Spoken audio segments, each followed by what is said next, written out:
What are your job duties and responsibilities as a diagnostic radiologist for AMI? For me, my responsibilities on a day-to-day basis are principally reading plain films and also mammography along with the ultrasound that goes along with mammography. And when you say plain films, could you tell me what you mean by that? I mean images that are obtained in the old-fashioned way without having a CT or an ultrasound or an MR. I'm referring to the basic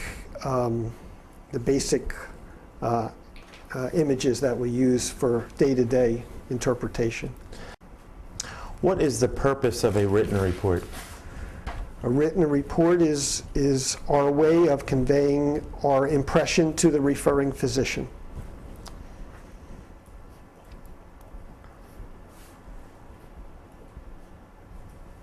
And what is an impression? An impression is our idea of what's going on with the patient. Would you agree with me, doctor, that effective communication is a critical component of diagnostic imaging? We use our written report as an effective way of communicating our impression to the referring physician. Would you agree with me that a radiologist should recommend follow-up or additional diagnostic studies to clarify or confirm the impression when appropriate? And object to the form of the question. It's fine. You can answer that. It is my standard of practice to initiate, to give my impression and allow the referring doctor the privilege and the judgment to decide what is best in the management of their patients as they move forward. I'm always available for phone calls from referring physicians, and that happens quite often where they'll call me personally and say, Harry, I see what your impression was. What do you think the possibilities are? Or let me tell you more about the patient. But it's been my standard of practice in 26 years to allow the referring doctor the privilege to integrate my impression into their clinical impression. So let me just redirect you again in understanding whether or not your standard of care differs from the standard of care for radiologists within the radiologic community.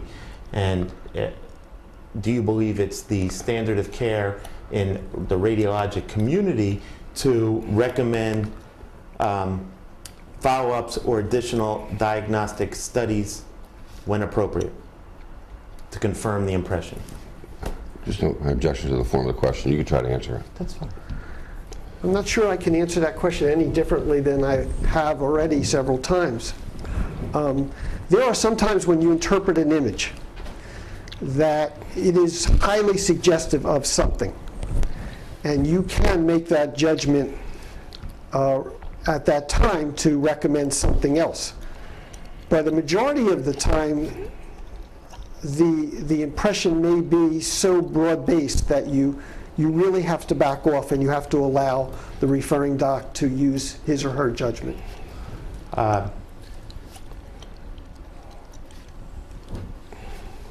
Are you telling me that there are times when you recommend follow-up or additional diagnostic studies to clarify an impression?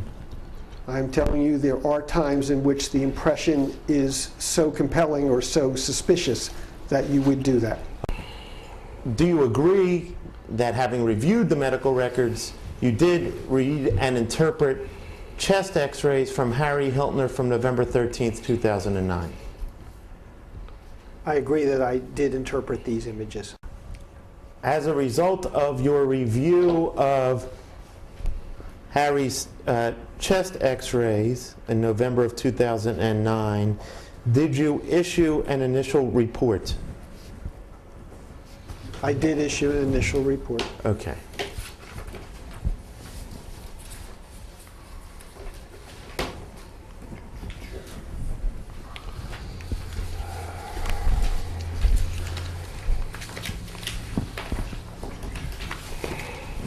I've marked a document as Exhibit P14. Can you tell me what that document is? This is the final interpretation, or this is the interpretation of the images from November 13th, 2009. Okay. Okay. What is a wet read? You talked about that earlier. Reading is an initial report before the final interpretation is issued. Okay. And is that a written report? That generally is a written report. Okay. Can it be a verbal report? Yes, it can be a verbal report. Let me ask the question.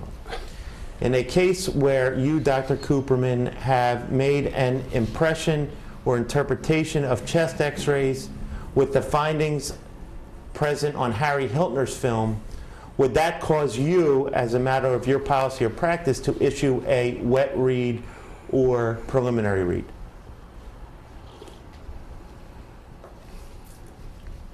I believe so.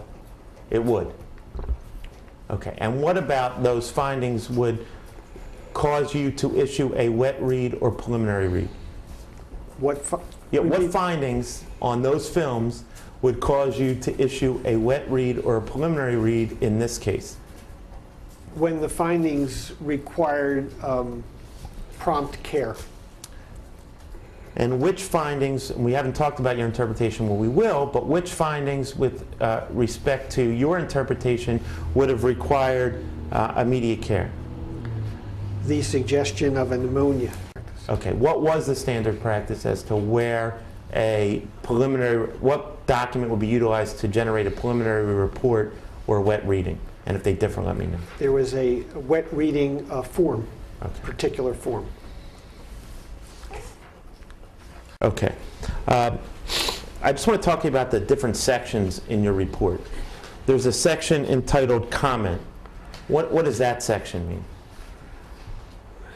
In any standard X-ray report that's been done for 80 years, the comment is attempts to talk about what kind of study was done. It attempts to talk about any pertinent findings in the report. And then the last part is the impression. Okay, if it's important. Then there's an impression section, and what is the purpose of the impression section? That's a summary of what you think is going on with the patient, factoring in what history you have, what kind of study was done, and what were the findings. Let's talk about your comment with respect to that November 13th, 2009 film. You've said you found, as I read it, patchy pneumonia can be appreciated in the, well, why don't you read to me what it says? Patchy pneumonia can be appreciated in the lingula and left lower lobe, as well as minimal nodular infiltrate in the right lower lobe. No pleural fluid accumulation or lymphadenopathy. The heart is not enlarged. The bony thorax is intact. Doctor, what is a minimal nodular infiltrate? It's a descriptive term for an abnormality in the chest. It's a very nonspecific term when you use the word infiltrate that clinicians are used to hearing over the years, and they know the nonspecific nature of that description. Okay. Explain to me what you mean by a nonspecific finding that clinicians know about when they hear that term. They realize that there's an abnormality in the lung, abnormal density in the lung, and they realize that radiologists do not know specifically what's causing that. Why'd you call it a nodular infiltrate? Because it had some components of solid nature to it. Are there other radiological studies that can better visualize whether or not there is a mass-like component to what you found on your lateral review of the chest X-ray? Generally, three-dimensional imaging studies are better at that. And what are those three-dimensional studies? In a chest X-ray, that would be a CT scan. What was the differential diagnosis for the finding that you appreciated of the nodular infiltrate on the lateral view of Mr. Hiltner's chest x-ray? Differential diagnosis is so broad that to be specific would be very difficult. When you read a chest x-ray and you find abnormalities on both sides, where prior to that it was normal, the most likely diagnosis for no matter what it looks like is pneumonia.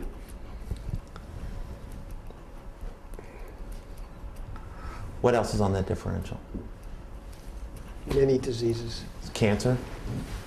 Theoretically, could be. Lung cancer, one of those, part of the differential for a finding of what you visualized, whether or not, I know that you said it may not be what you visualized, but you called it a nodular infiltrate.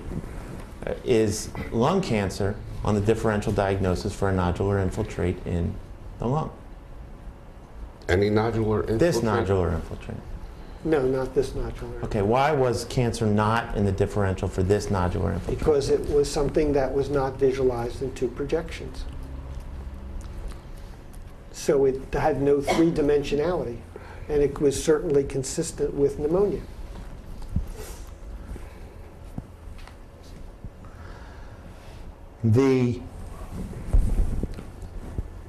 Could the size of the nodular infiltrate be one of the reasons that it was not visualized in the lateral view? Just no objection to the form of the question. If you understand it, you can try to answer. I would say probably not, because if you can see it in one projection, and if it was really had three-dimensionality, you would be able to see it in the other projection.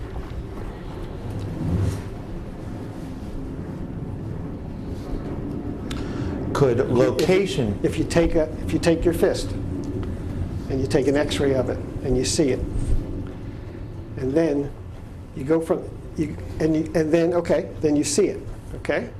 Like we see it here. If you take an image from the side and you don't see it, it's because it's like this. My question to you was, could the size of the nodular infiltrate affect your ability to view it on the lateral view? You told me you couldn't see it on the lateral view, right? That's correct. I did not see it on the lateral view. And I asked you, could the size be a reason why you could not view it on the lateral view but see it on the PA view? My understanding of your answer is no, that's not a possibility. Object to the form of the question. Okay. You can try to answer. Let me explain. Okay. The size can have an effect on not being able to see it in the other projection, in the lateral projection. Yes, it can. In this case, do you know whether or not the size of the nodular infiltrate that you visualized may have been a reason that you did not see it on the lateral view? Could you repeat that? Sure. In this case, do you know whether or not the size of the nodular infiltrate that you described prevented you from seeing it on the lateral view? I do not know. The location of the nodular infiltrate, could that prevent you from seeing it on the lateral view? I do not know. It wasn't as a result of scarring from you didn't believe it was a result of some type of scarring as a result of a previous pneumonia? I believe the abnormalities in the right lung were the consequence of active pneumonia. Okay. And have you described active pneumonia prior to this radiological study as a minimal or nodular infiltrate? I can't answer that question specifically. Have you described pneumonia in either lung as a minimal nodular infiltrate since this reading? Can't answer that specifically. When you issued the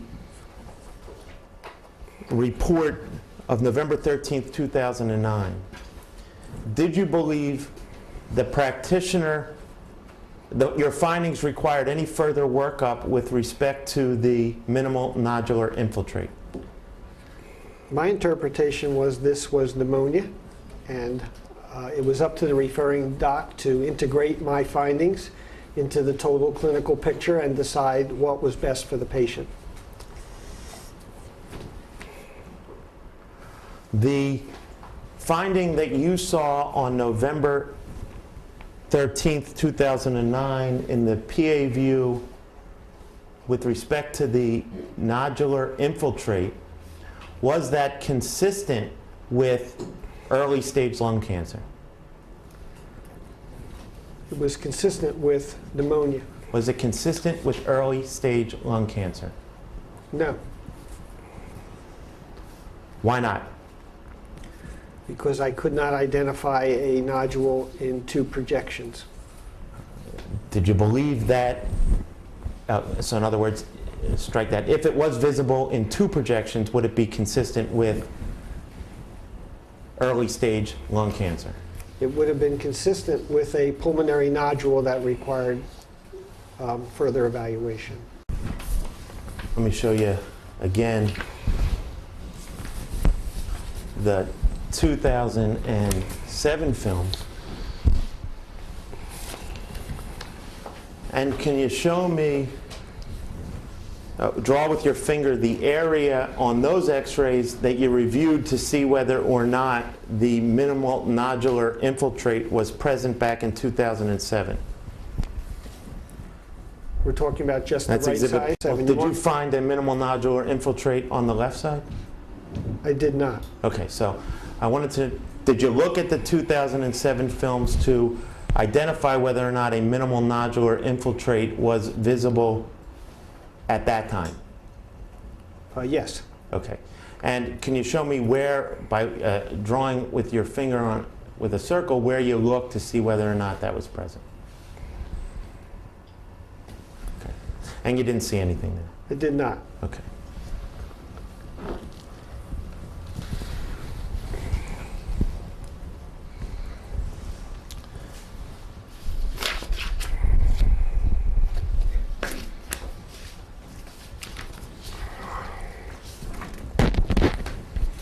You then issued an addendum to your report, is that correct? I did, yes. Okay.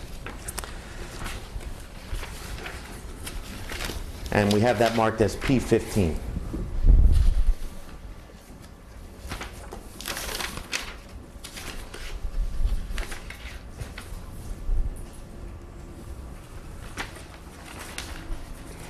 I have to find that. And what was the purpose of you generating Exhibit P15? Just to acknowledge to the referring physician that we obtained the prior films and we did a second look at it. Okay. Now, this report doesn't have the sections that you had in your prior report, the comment and the impression sections. Is there a reason that you didn't have that? It's not my standard of practice to do that. Okay. What is your standard of practice of interpreting subsequent films and providing information to providers regarding that? I mean, prior films, let me ask you that. What was your standard of practice in interpreting prior films in providing information to the referring physician? Your standard of practice is to try to determine chronicity of the current findings. See whether they're new or not. All current findings? Yes, all current findings. Okay. And you did that in this case, correct? I did that. That's what this addendum was for. Okay. Yes. And it was to provide information to the referring physician so that they could help make a determination as to what course of treatment or follow-up was recommended, was necessary for this patient, based upon their view of your findings as well as the clinical picture presented. What's the question, please? You prepared this addendum report so that the referring physician could utilize your interpretation in determining a course of treatment for the patient. Yes. Okay. In this report, could you read to me what your findings were? Prior to view examination of the chest dated 2/1/2007 has been made available for comparison. Okay, is that your finding, or is that... No, that's just what we're doing. Okay, so what was your finding? The patchy left lower lobe pneumonia is a new finding. Okay. So you wanted Dr. Sudal to know that that patchy pneumonia that you found in the left lower lobe was new. That's correct. And what, if anything, was the significance of that you wanted Dr. Sudal to know that? My initial impression of the initial findings was that there was bilateral pneumonia, in other words, on both sides. And this addendum just tells him that those are new findings. This tells him that the bilateral pneumonia are new findings. That's correct. Okay, could you tell me how Dr. Sudal was to interpret this film to indicate that bilateral pneumonia was new? He would know that the prior study was interpreted as normal. And the new findings are the new findings.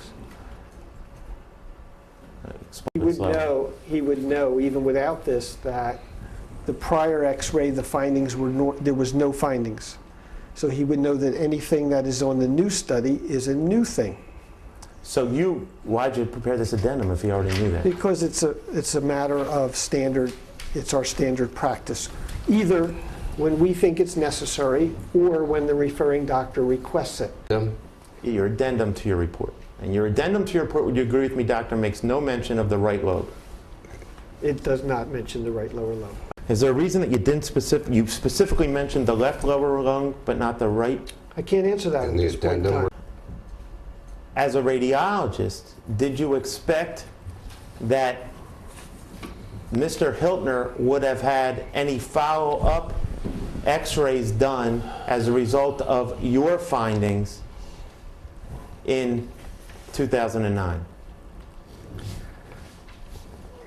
It's my practice to allow the referring physician to integrate the results of my report and order the appropriate studies. Is that respect to a pneumonia or respect to some other finding in your interpretation? Can be respect to any finding. Based upon your finding of a pneumonia, I just want to talk about the pneumonia finding. Did you expect that Mr. Hiltner would have had follow-up radiological studies to determine, for example, if the pneumonia had cleared? I've seen many instances where referring doctors have ordered follow-up studies for pneumonia. Do you know whether or not you had that expectation in your mind? I can't recall at that time. Was your impression that Harry Hiltner has bilateral pneumonia? Was that your impression? Yes, it was. How come you didn't write that on your report, bilateral pneumonia? My impression was he had bilateral infiltrates, which needed to be coordinated with his clinical picture.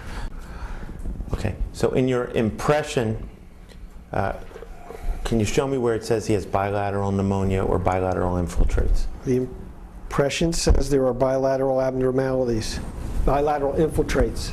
Left lower lobe, the impression says, I've seen this 1,000 times already, the report says left lower lobe and lingular infiltrate, as well as nodular infiltrate in the right lower lobe.